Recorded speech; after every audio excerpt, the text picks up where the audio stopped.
What's up, bass players? Jesse Wood with We Play Bass here, and I've got something awesome. If you only have 15 seconds to watch this video, you need to manage your time better. That's good. If you only have 30 seconds to watch this video, then I suggest that you listen very closely because I love this, I love this, I love this. It's way more power than I need for my 1x15 Ampeg custom cabinet and my 2x10 SVT 210. Stack them up, put this on top of it, gets a lot of low end, gets a lot of clarity.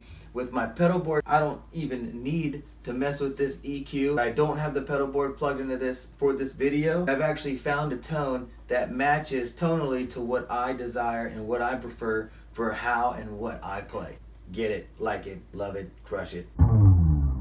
Now we're back to all the people that have all kinds of time, who are probably working in a cubicle farm somewhere and just need something to do. This is the Peavey MiniMega. It's 1,000 watts. What? It has a lot of power. What? It's an incredible amp. What? One more time. Okay. There's more features than most people probably even know what to do with, and the best part is it lights up in a million different colors. So even if you aren't a really good bass player, you can at least look like you're really good, at least until you start playing.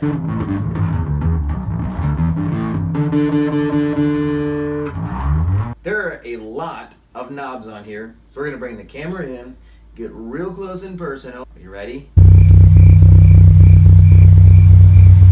Here we go.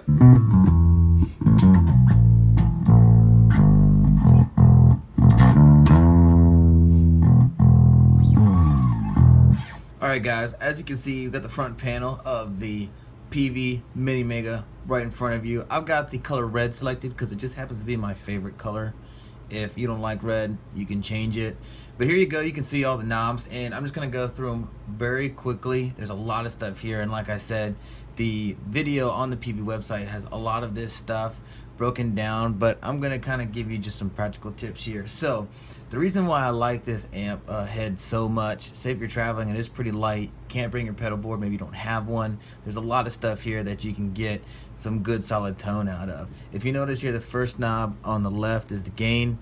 It works as all other gain controls do, and underneath it is the crunch button. Now the good news is each one of these buttons here does correspond to the knob above it, so they're not on there just all willy-nilly. But the crunch actually dials in some drive, and it is more sensitive based on the gain. So hear this really quick. Hear that kind of, well, honestly, hear the crunch there.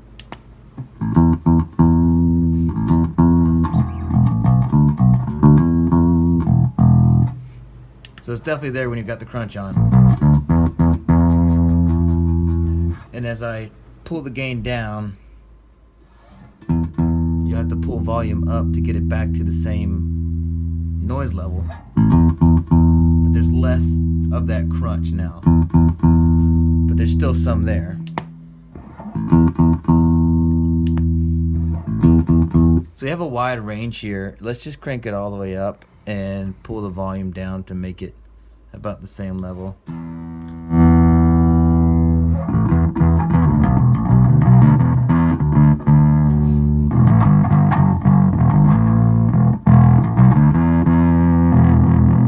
So that's quite a bit of fuzz that you can get into this thing all by itself. It basically takes the place of an entire pedal that you would need. You could maybe do something else, another pedal or something if you want a different tone, but it'll give you more than you need for anything basic. And if you have the pedal board that goes with this thing, you can click it on, click it off with the push of a button, which helps. Alright, moving on. Let me put that back to a normal setting.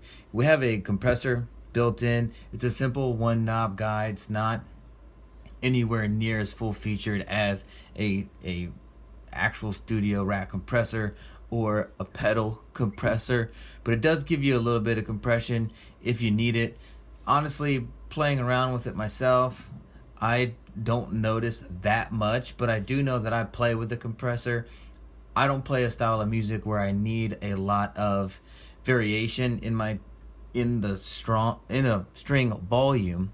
So what I normally do is actually use a pretty compressive aggressive compression signal. I'm learning how to talk today, so that as I play, my volume stays steady and the front of house can just take it up or down. And I have a volume pedal on my board that I can pull back if I need to. So I've got the compressor on here. We'll just give you a little bit just so you can see.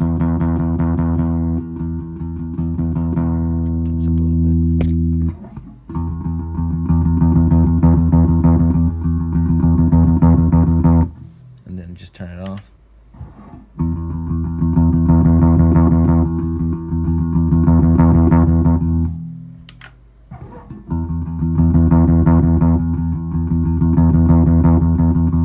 Honestly, don't notice much of a difference with it, so you can do whatever you want with it. I don't care.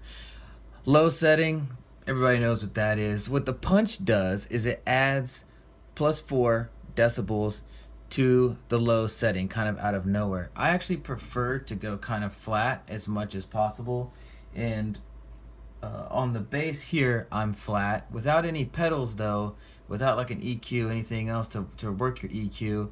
You do want to get this. What I found is that it's easy enough just to push the punch button instead of trying to dial this in, which you can absolutely do.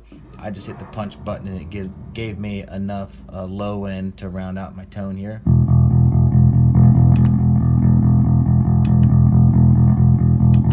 Definitely hear a difference there, but you can just turn the low knob up as well. So it's easy enough for me to do that because it puts it right where I like it. Then these are actually really cool, the low mid and the high mid. You have two concentric knobs here. The inner knob will cut or boost the frequency here. The outer knob actually selects the frequency. On the low mid you have 200 hertz and then 800 hertz, so you can sweep exactly what frequency you want to boost or cut. So it's definitely a parametric EQ here. And you can even select with the narrow Q button how wide that curve is. So if you're moving the frequency along the spectrum until you hit the point like where my fingers meet, and you would like to boost it, of course it's going to do this in the curve, but with the narrow it'll make it more of a narrow curve and only get like the specific frequency that you're after. So you do have that option. I just have it normal, and I actually have it slightly boosted on the 800 hertz to kind of give it an attack, kind of a rock real sound. And then with the high mid I've got that all the way up to 3.2 kilohertz, and that's slightly boosted, and then the high slightly boosted. This bright knob will boost the high end 10 decibels. So remember, the punch does +4 on the low, the bright does +10 on the high. And let's just hear the difference there.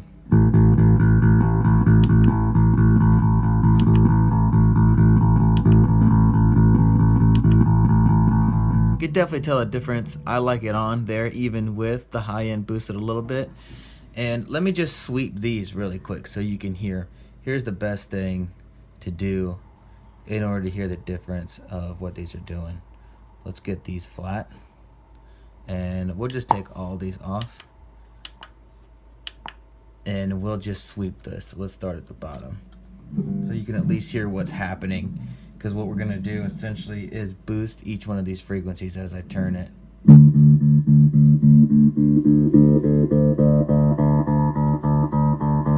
Here's a quick tip. If there's an element of your tone that you don't like and you want to get rid of it, you can usually try to find it in the low mid or high mid range. This is a good trick. Actually pinpoint it. Instead of trying to pull it out, guessing and checking, pulling it out, set everything flat and then play with these knobs here until you kind of hear the sound that sticks out to you that you don't want.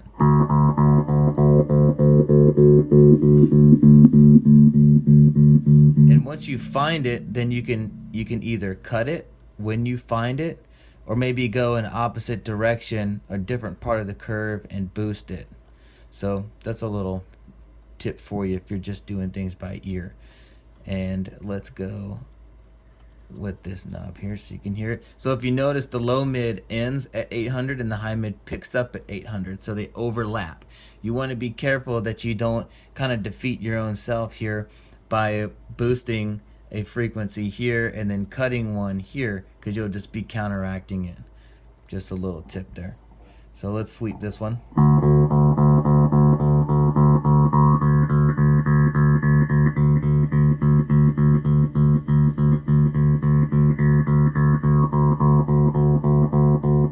There you go. Either way, it's a lot of range for adjustment. Probably way more than the average person even cares to have as options. I'm a little bit OCD. I like things perfect. You give me too many options and it starts to get crazy. I start spending too much time trying to dial things in. So those are the controls. There is a mute to tuner. There's a tuner input as well that you can use. Let's talk about this KOSMOS knob right here. So this is kind of the magic ingredient of the MiniMega. The outer ring is a KOSMOS A sub, is what they call it. What it does is it adds a sub octave of bass. So it's actually a synthesizer. If you have an octave pedal that tracks a sub octave, then this is essentially doing the same thing. And what it'll allow you to do is, if you have speaker cabinets large enough to handle the low bass, it can give you a lot more presence, which, you know, as a bass player, can there really be too much bass? I don't think so. So that's there to do that. Let's kind of play with that really quick. So here's the, let's just go back to the tone that I had earlier.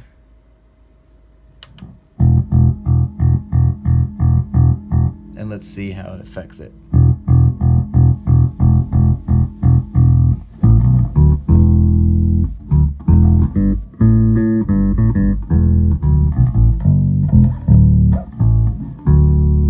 So if you've heard a sub octave pedal, then you know that sounds exactly like it. That's all it's doing, which is a cool feature.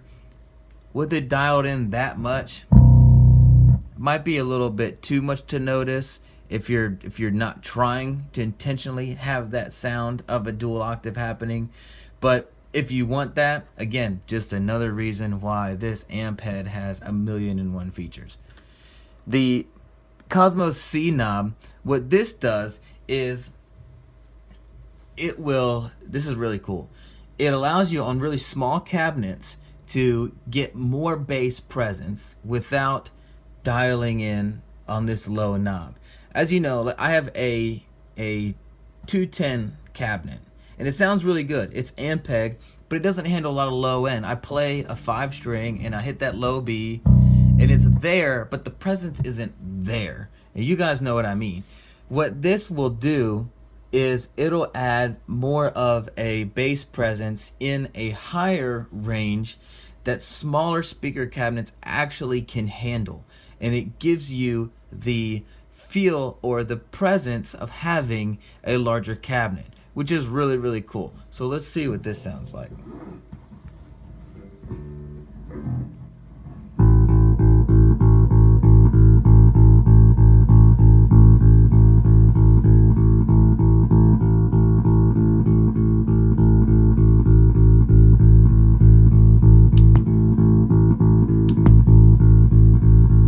So as opposed to the KOSMOS A, where it definitely sounds like a dual octave thing happening, this actually doesn't color the tone or do anything to what you're playing to make it sound artificial in any way.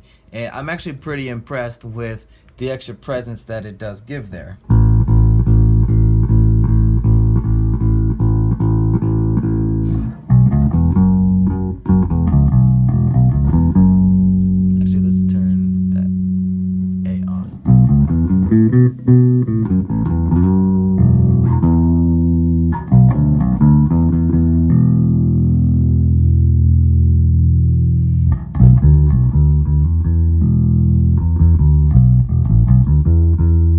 definitely a huge noticeable difference there, and you've got a lot of room to work with.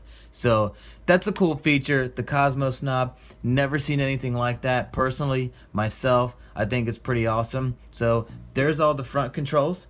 Let's move on to the back. Hey guys, what's this? One of these on its back. Here's the back of the MiniMega. Lots of different things happening here. 2 speak-ons, which honestly is my favorite. I love speak-ons, you know why?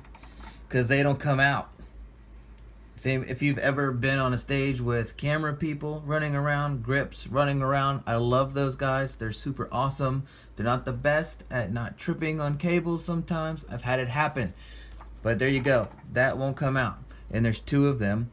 It's a 4 ohm minimum and 1000 watt RMS at 4 ohms, in case you were wondering what the rating is here. You have an auxiliary in. Look at that. That is actually 1/8 inch. And it has direct out as well, right there. Beautiful XLR. There's a TRS. You have pre or post toggle on your output. There's even a pad and a ground lift, a separate effects loop if that's your thing. There's a tuner, and then here is where you would put the foot switch that Peavey sells. It's actually, if you notice, it's MIDI controllable. I should also note that you don't have to have speak-on. You can go regular speaker right in there. So, options. Yes, We Play Bass approves. If you need this much power, even if you don't need this much power, you should get it, like it, love it, melt faces with it. I support that decision.